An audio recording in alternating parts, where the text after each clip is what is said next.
Today I want to talk about the real risks of investing in real estate or just being a business owner in general.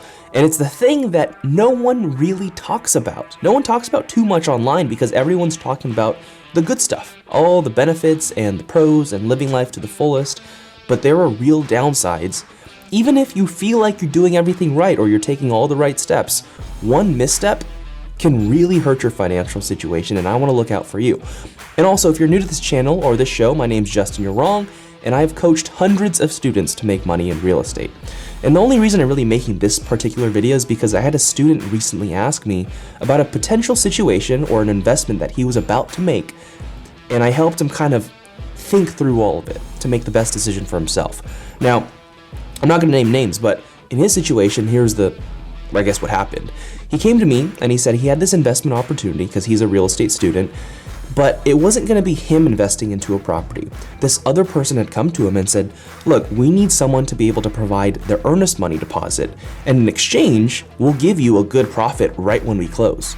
Now the situation was, it wasn't like a tiny earnest money deposit of $500 or anything like that. It was like a $50,000 earnest money deposit for a big building, commercial building.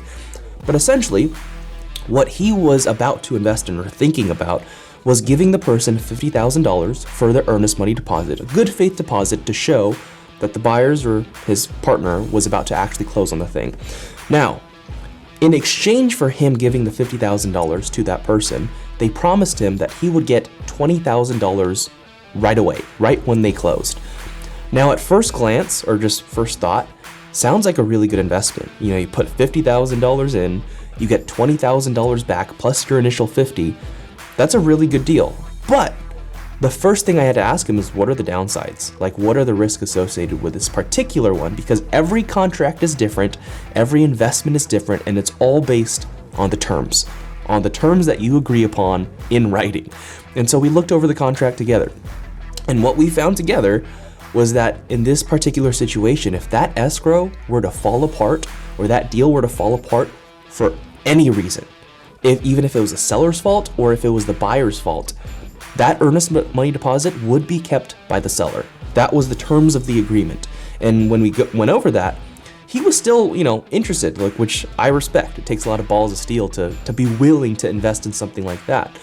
But the thing that I had to ask him was, if it was not your fault, in the sense of, let's say the due diligence period or the period to do all the inspections and all that stuff, let's just say it was 10 days. It was more, but let's just say it was 10 days to keep it simple.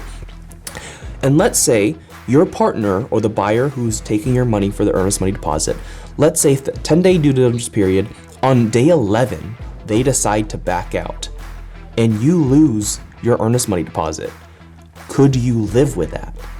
That's the real question that I had to ask, and I think that's the question that we all have to ask ourselves before investing in anything big or new.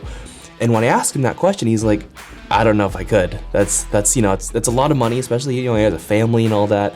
It's a lot of money for him. I mean, he was still thinking it over, but those are the questions that you have to ask when you're doing a new investment. You have to assess the risk properly, because if you do something new and crazy and you lose all this money, yeah, it's a learning experience, but you probably could have avoided it by just thinking through a little bit more clearly.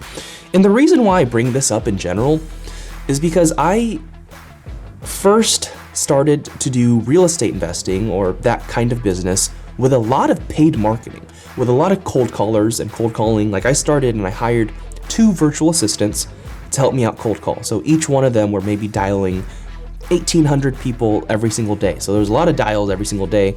I also had hired a lead manager who was managing all those leads. So once we found leads from all the cold calls and from all these homeowners that they were talking to, he would filter them and get them from cold to warm to hot, essentially getting them ready to sell, and then I would close them. But doing that and hiring those people, it cost a lot of money every single month. I was paying thousands of dollars every single month to do this.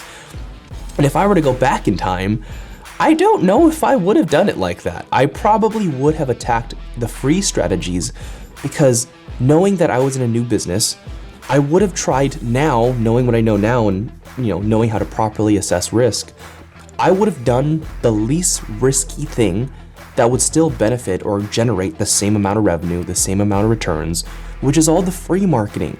And I think we have to ask ourselves this in any type of business is, if we can do something and we can generate income for ourselves, and there's a paid way to do it and there's a free way to do it, just think about trying the free way versus the paid way.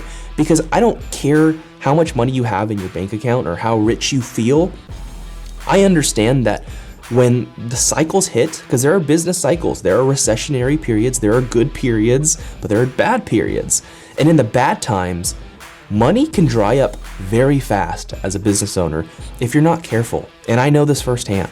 And so the reason why I say this and I make this video is because I want you all to think very clearly about what you potentially could lose for every single investment you do. And I feel like if you do this, you'll be so much better off.